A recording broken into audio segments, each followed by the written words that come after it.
Bismillahirrahmanirrahim. Assalamualaikum warahmatullahi wabarakatuh.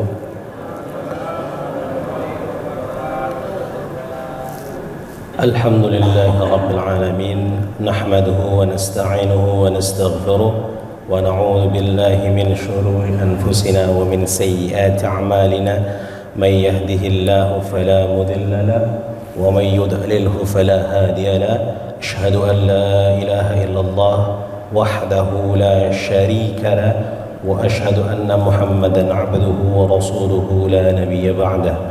Allahumma salli wa sallim wa barik ala sayyidina wa maulana Muhammadin wa ala alihi wa sahbihi ajma'in, amma ba'd. Alhamdulillahi rabbil alamin. Tentunya kata itu yang patut kita ucapkan, selalu kita hadirkan di dalam jiwa kita kehadirat Allah Subhanahu wa taala. Seraya tak lupa salawat beriring salam kita hadiahkan kepada baginda Nabi besar Muhammad sallallahu alaihi wasallam. Allahumma shalli wa sallim wa barik alaihi.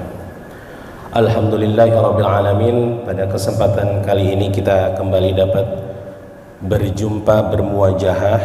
Semoga Allah ridhoi langkah-langkah kaki kita ke masjid menunaikan ibadah salat subuh dan dilanjutkan dengan talabul ilmi. Semoga Allah jadikan kita hambanya yang bertakwa, amin ya rabbal alamin.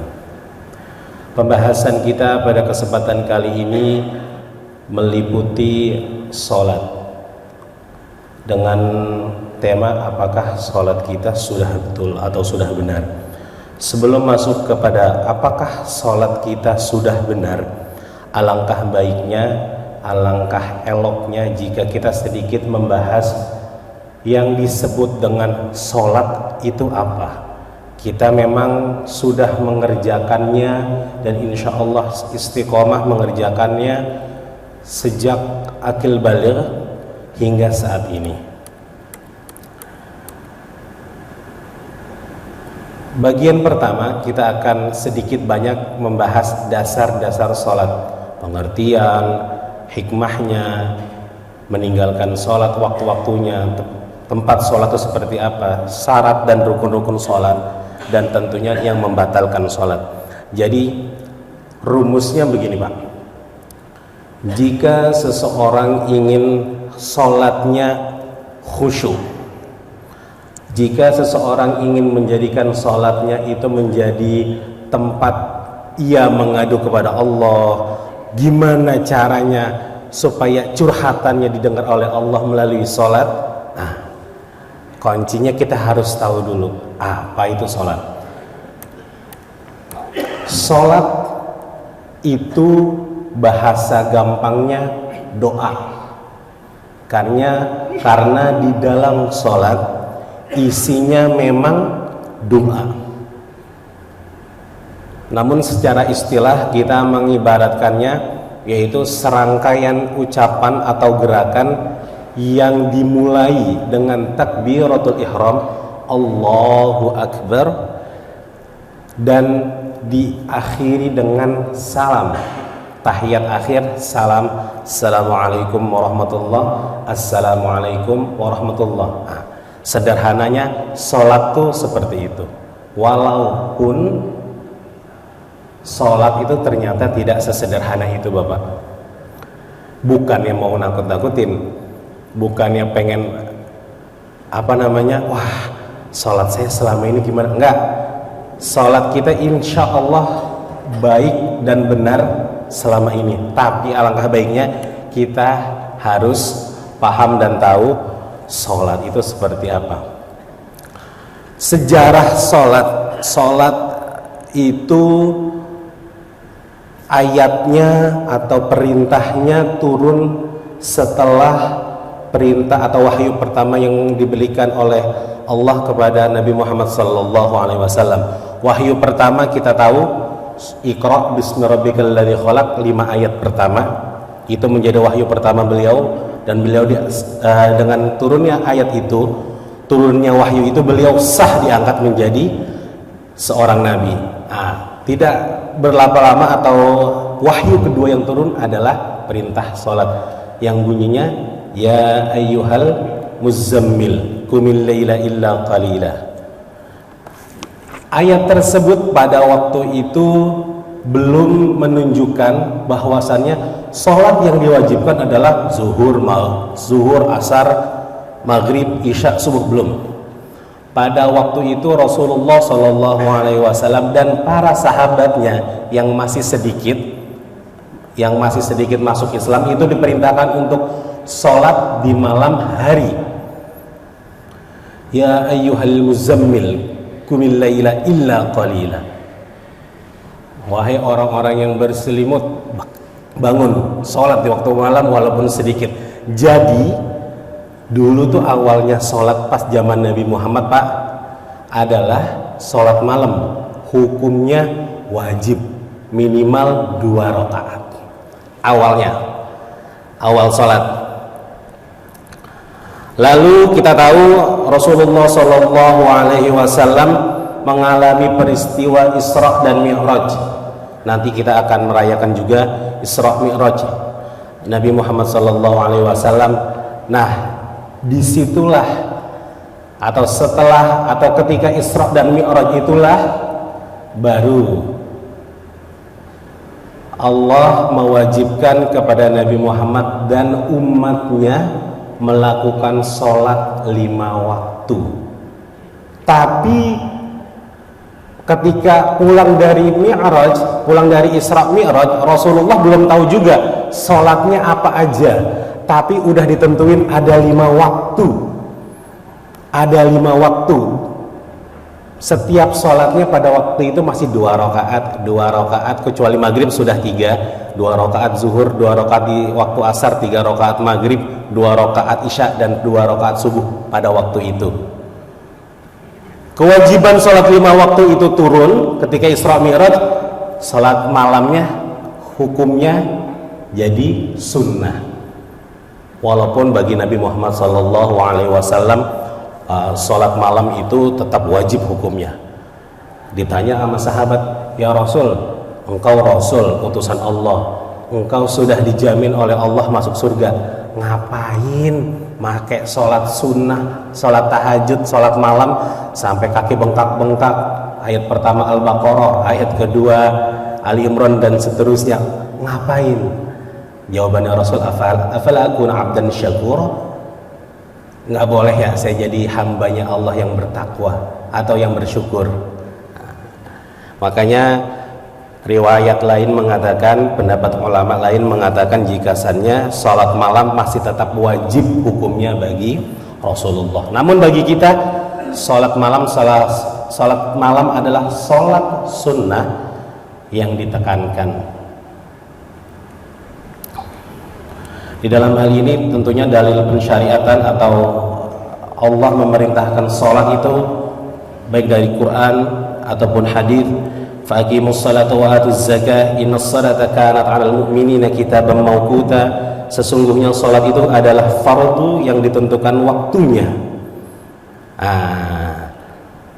Setelah itu, setelah Isra Mi'raj ditentukan 5 waktu. Tidak lama setelah itu Jibril turun kembali membawa wahyu, dan kebetulan Jibril turunnya di waktu zuhur, sekitar waktu zuhur, maka ditetapkanlah zuhur 4 rakaat. Setelah itu asar 4 rakaat, maghrib tetap 3, isya 4 rakaat, dan subuh tetap 2 rakaat. Jadi urutannya sering kan kita zuhur, asar, maghrib, isya, subuh. Kenapa kagak mulai subuh dulu?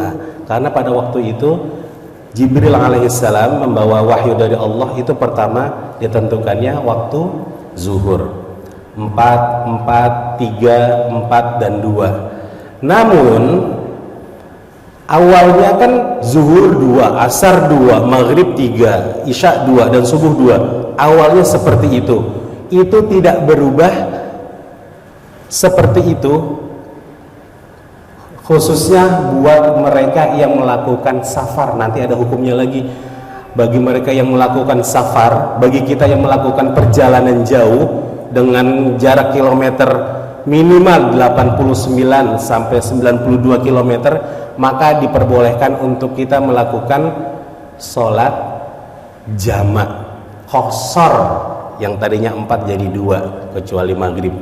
Itu awalnya pun dari situ. Kita sedikit percepat karena kebetulan hari ini kita dapat kesempatan hanya sampai lebih kurang waktu syuruk. Waktu syuruk itu 73 sampai 75 menit setelah sholat subuh. Oke. Dari tadi sholat, sejarah sholat, kita masuk kepada hukum meninggalkan sholat. Al-ahdu alladhi bainana wa bainakumus shalah faman tarakaha faqad kafara. Perjanjian antara kami dengan mereka adalah sholat. Maksudnya kita, siapa yang meninggalkan sholat maka telah kafir. Beberapa pendapat dari mazhab-mazhab lain itu mengatakan barang siapa yang meninggalkan sholat secara sengaja dan dia tahu sudah waktu sholat tapi dengan sengaja meninggalkan sholat, ada beberapa dari para ulama menghukuminya sebagai kafir. Tetapi Imam Syafi'i atau madhab Syafi'i, mayoritas ulama Syafi'i mengatakan yang meninggalkan sholat secara sengaja itu disebut dengan lalai dan tidak menjadi atau tidak masuk dalam kategori orang kafir.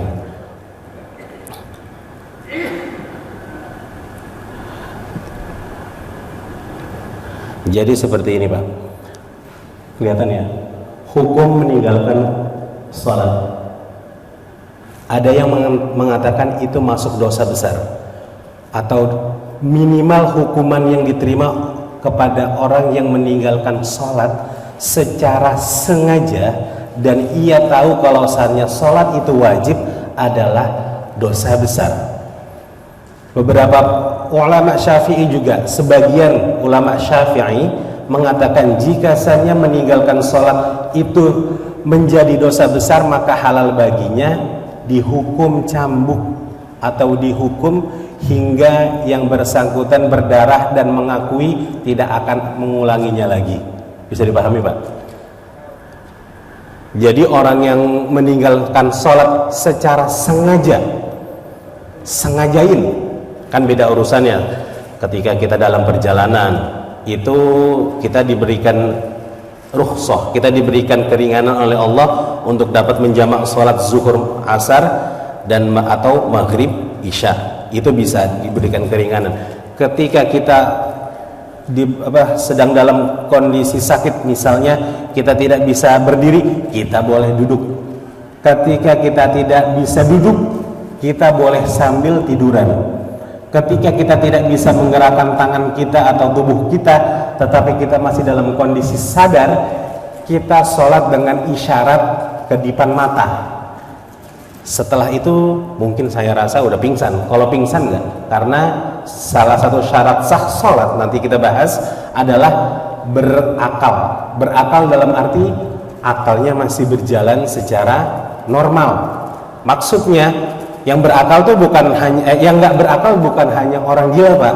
Dalam hal ini orang ODGJ atau orang gila memang bisa disebut akalnya tidak normal, maka tidak dibebankan bagi mereka itu kewajiban sholat, sama seperti orang yang koma atau pingsan, tidak dibebankan kepada mereka sholat. Lalu bagi mereka yang pingsan atau koma, apakah sholat itu menjadi hutang? Karena sholat adalah kewajiban yang tidak bisa digantikan dengan apapun. Tadi kan bahasanya al-ahdu bainana wa bainakum, perjanjian antara kita dan kalian. Maksudnya jika meninggalkan ya kita berhutang. Jika kita meninggalkan sholat kita berhutang, dan wajib hukumnya kita memenuhi dan membayar hutang tersebut. Maka ada istilah nanti qadha sholat. Kita lanjutkan.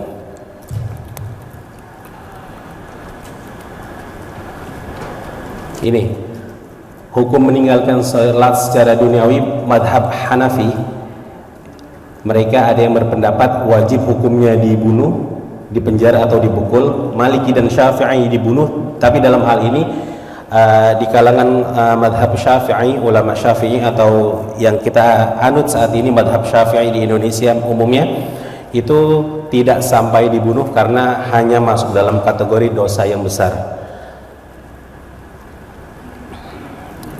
Tentunya kalau di hukuman di akhirat bagi mereka yang meninggalkan salat, masalakakum fi saqar qalu lam naku minal musallin. Yang pertama itu neraka saqar. Kenapa kalian bisa masuk kepada neraka saqar? Qalu lam naku minal musallin. Mereka menjawab, sesungguhnya kami enggak pernah sholat atau meninggalkan sholat secara sengaja.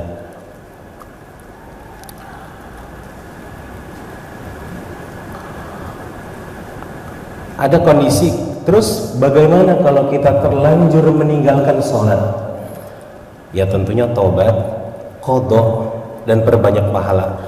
Taubat tentunya kita taubat, qadha atau diganti.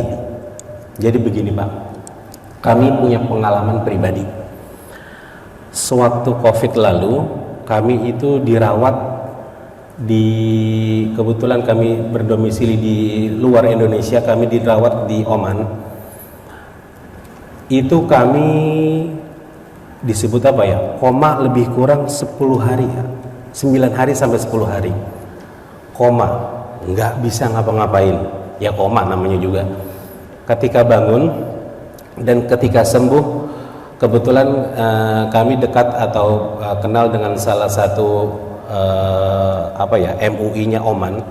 Lalu kami bertanya, kalau saya kemarin koma lebih kurang 9 hari, puasa saya, kebetulan bulan Ramadan waktu itu, puasa saya apakah wajib bagi saya untuk menggantinya? Pertama. Dan yang kedua, salat saya apakah wajib bagi saya menggantinya? Kawan saya yang di MUI Oman itu mengatakan, kalau menurut kami di Oman kebetulan madhabnya bukan Syafi'i mayoritas, kalau menurut kami Anda wajib mengganti sholat dan puasa Anda. Jadi dihitung, ente koma berapa hari? 9. Terus sholat ada 5, jadi ada 45 sholat yang ente wajib ganti. Gitu menurut mereka. Tapi sepengetahuan mereka, menurut ulama Syafi'i, dan ente orang Indonesia itu kan biasanya mayoritas madhab Syafi'i, bagi ente tidak wajib untuk menggantinya. Karena apa? Ente tidak mukallaf, tidak dibebankan, karena pada saat itu akal, kan kita kalau salatnya salah satunya berakal, akal sampean, akal ente itu sedang tidak normal, artinya ya namanya orang pingsan, jadi tidak wajib bagi kamu untuk mengganti sholat. Nah, tetapi karena perasaan kalau nggak sholat itu jadi hutang, maka ya diganti Pak. Caranya sholat zuhur jamaah, habis sholat zuhur sholat ganti. Sholat sebelum sholat asar, qobliyah asar kan berarti asar udah masuk waktu sholat tuh Pak. Sholat asar ganti dulu, baru sholat asar. Gitu terus sampai kira-kira 9 hari, ya insya Allah aman lah. Nah, itu mungkin salah satu bentuk dari taubat. Mungkin di Ramadan yang lalu juga kita pernah membahas taubat di sini juga. Nah, lebih kurangnya seperti itu. Itu qadha sholat. Perbanyak pahala, maksudnya apa? Perbanyak pahala di sini dengan memperbanyak sholat sunnah. Sholat wajib yang 5, yang rokaatnya 17 dalam sehari itu nggak bisa ditambah, nggak bisa dikurang. Maksudnya ya kita nggak bisa nambahin rokaat kita di situ Pak. Wah biar pahalanya tambah banyak, biar Allah mengampuni dosa-dosa saya tambahin isya jadi 5 rokaat. Sah? Enggak, salah yang ada. Lalu bagaimana memperbanyak pahala? Sholat sunnah. Sholat duha yang tadinya 2 rakaat sikat jadi 11 rakaat, atau sholat tahajud yang tadinya 9 rakaat sikat 23 rakaat. Ah itu boleh. memperbanyak, walaupun memang pahalanya tidak sebanding antara sholat wajib ataupun sholat sunnah. Jadi ketika ada orang yang mengatakan sholatnya bolong-bolong ditambal dengan sholat sunnah, oh nggak bisa pak, beda urusan. Sholat sunnah ibarat kata jalan Pantura, sholat wajib ibarat kata tol Cipali. Yang bolong tol Cipali, yang ditambal jalan Pantura, kan kagak nyambung, nggak pas gitu. Yang bener apa? Kalau sholat kita kelewat, kodok, mohon ampun, insya Allah Allah ampuni. Waktu sholat, kalau ini mungkin keterangan waktu sholat untuk zaman-zaman sebelumnya. Kalau sekarang semua sudah diatur lewat jam, sudah diatur lewat handphone. Alhamdulillah, jadi kita gampang. Zuhur berapa menit lagi sih? Tahu kita dari sekarang. Asar berapa menit lagi? Tahu kita dari sekarang. Kalau zaman dulu, atau yang disyariatkan kepada kita, kepada Nabi Muhammad SAW adalah waktu-waktunya seperti ini. Zuhur itu tergelincirnya matahari, maksudnya matahari ada masanya ketika kita berdiri di tanah lapang itu nggak ada bayangan kita, itu nggak boleh. Setelah itu agak tergelincir sedikit, baru masuk waktu sholat zuhur. Dilanjut dengan sholat asar, ini mungkin kita bisa baca. Mungkin yang terpenting bagi sebagian kita adalah waktu maghrib. Kenapa? Karena bisa menjadi pemutus antara puasa dan tidak puasa, dan waktu subuh pemutus antara yang tidak puasa menjadi waktu puasa. Maghrib adalah terbenamnya matahari. Bagaimana Pak? Kalau terbenam matahari di mana ya? Di barat. Kita lihat ke arah timur. Apabila ada pantulan, orang Arab menyebutnya sufukul ahmar, ada pantulan, itu masuk waktu maghrib. Mataharinya udah terbenam tapi kagak kelihatan, tapi masih ada pantulannya di sisi timur, itu waktu maghrib. Gampangnya begitu, berbuka kita di situ. Begitu juga nanti subuh, terbitnya fajar shadiq. Jadi di sebelah timur kalau subuh-subuh itu misalnya subuh jam 4, sekitar jam 3 seakan-akan tuh ada kelihatan kemerah-merahan, keoren-orenan. Itu namanya fajar kadhib, fajar bohongan. Setelah itu sejam setelahnya atau waktu subuh kurang 5 sampai 7 menit akan ada kemerah-merahan lagi. Itu baru namanya fajar shadiq. Jadi ada dua, jangan sampai ketipu tuh kalau subuh-subuh. Kalau kita di tengah gurun dan lain sebagainya enggak ya. Kondisi kita insya Allah sekarang udah punya handphone, udah punya jam tangan, jadi hal-hal yang ini bisa diminimalisir. Udah mudah, udah didukung oleh sarana, masa kita masih mau meninggalkan sholat?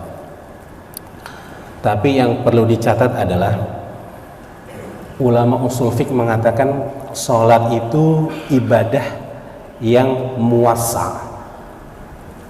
Al-wajib al-muwassa itu sholat. Maksudnya apa? Waktunya tuh terbentang, luas.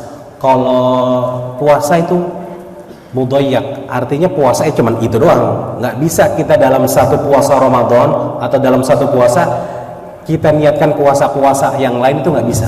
Tapi kalau sholat agak terbentang. Contohnya subuh mulai 4.35, selesainya 70 menit setelahnya. Nah, antara 4.35 sampai 6 something ya, 6.50 atau 6.40 gitu, pokoknya 70 menit itu kita boleh sholat di mana aja waktunya. Secara boleh, saya mengatakan boleh ya, tapi utamanya di awal waktu. Subuh, zuhur juga sama, asar, maghrib, isya, semua waktu sholat yang 5 wajib muwassa, terbentang waktunya. Sholat dimanapun selama masih di dalam waktu itu boleh. Lalu bagaimana hukumnya seseorang yang wafat? Orang mau wafat kan kita nggak tahu ya Bapak Ibu. Orang yang wafat misalnya dia wafat jam 1 siang tapi belum sholat zuhur, hukumnya apakah dia dihukumi meninggalkan sholat zuhur itu atau enggak? Gimana Pak? Jawabannya tidak. Karena ketika beliau wafat, waktu sholat zuhur masih terbentang. Jam 1 kan zuhur anggap aja sampai jam 3. Jam 3 baru asar. Wafatnya jam 1, lah belum sholat. Sebagian ulama, jumhurul ulama mengatakan itu tidak apa-apa insya Allah. Tetapi makanya afdoliyahnya sholat, utamanya sholat di awal waktu. Selain pahalanya lebih besar, jaga-jaga kalau misalnya nafas kita udah nggak ada beberapa menit ke depan, makanya sholat duluan. Itu lebih afdol. Kira-kira seperti itu. Berikut ini adalah waktu-waktu yang terlarang untuk sholat. Setelah sholat subuh, maksudnya adalah nggak ada sholat sunnah setelah sholat subuh. Saya pengen bertakwa sama Allah nih, rindu banget ya sama masjid. Habis sholat subuh, imam assalamualaikum, dia diri, Allahu Akbar, sholat sunnah ba'diyah. Nggak boleh. Nah, kan saya kagak tahu Pak Ustadz. Nah, majelis-majelis ilmu inilah yang akan menjelaskan ini boleh, ini tidak boleh. Hanya saat mungkin sholat sunnah mutlak saja yang diperbolehkan setelah sholat subuh. Tapi pun itu menjadi perdebatan para ulama. Sebagian besar mengatakan tidak ada sholat setelah sholat subuh. Matahari terbit atau syuruk pun sama. Tidak diperbolehkan sholat di waktu matahari terbit. Lalu kan ada sholat sunnah syuruk. Jadi sholat sunnah itu ada sholat sunnah syuruk, ada sholat duha. Waktunya beririsan. Nah, sholat sunnah syuruk itu dilakukan beberapa menit setelah syuruk. Misalnya syuruk jam 6 tepat, sholat sunnah syuruk bisa dilakukan jam 6.05 sampai jam 6 lebih 10. Boleh sholat sunnah syuruk. Ada Pak sholat sunnah syuruk. Matahari istiwa itu ketika matahari yang tadi saya sebut di atas, bayangan kita tuh nggak kelihatan karena matahari pas banget di atas gitu. Nah, itu tidak boleh sholat juga. Tidak boleh sholat, tidak boleh tidur kalau bisa. Setelah sholat asar sama.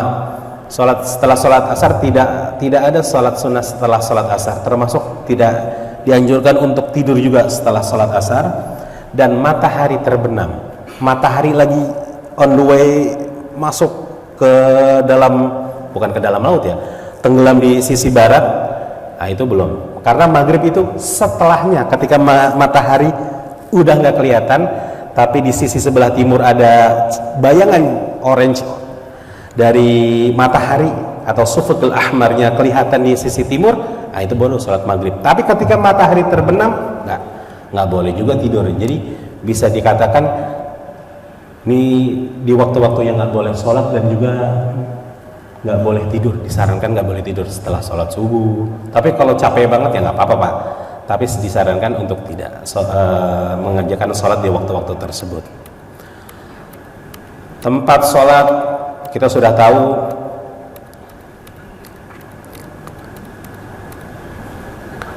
Yang tidak boleh adalah ya tentunya ada tempat kotoran, tempat sampah dan lain sebagainya, tempat penyembelihan hewan. Kalau ini Pak, kalau selain di Indonesia, penyembelihan hewan itu hanya dilakukan di tempat penyembelihan hewan. Mohon maaf nih sebelumnya.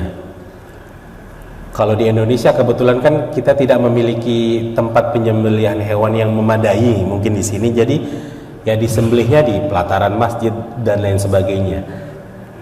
Silahkan dilakukan di sekitaran masjid, asal jangan sampai hewan, penyembelihan hewan, kotoran hewan, darah dan lain sebagainya itu mengotori masjid atau mengganggu jalan orang yang mau ke masjid.